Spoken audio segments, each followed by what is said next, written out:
You ever just have like a therapy session with God? Like, there are days when I just like have casual conversations with him, and then there are days where it is straight up therapy.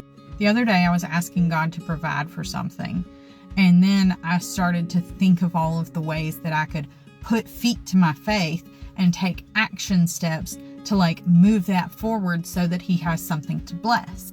At least that's what I thought that I was doing. That's what I convinced myself that I was doing.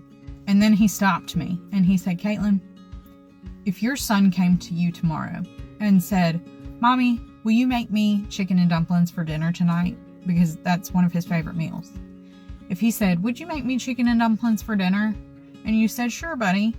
And then he starts going to the kitchen and frantically getting out all the ingredients. And he comes to you and he's like, okay, Mommy, I got out all the ingredients. I made sure that we have everything. Like I've done this part, but I can't put the stuff in the pot because I don't know how to cook yet.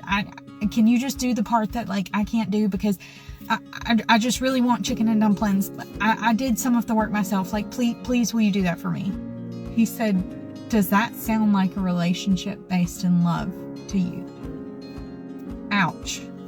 I said, no, it doesn't. And I'm sorry that that's what I've been doing. I had no idea that I was even still trapped in that mindset. And he said, it's okay. I understand why you do this. It's because you've had so many times where people have just spoken pretty words to you and they've made fluffy promises and they've never followed through.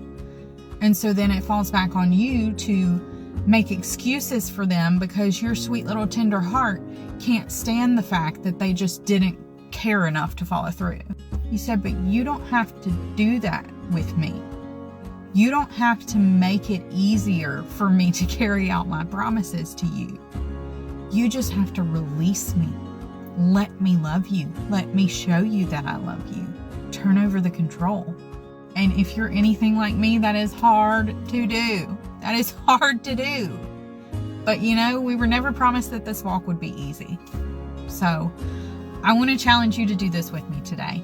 Let's learn how to let go of control and just let God love us and follow through on his promises like he says he will. The Bible says he is not a man that he shall lie.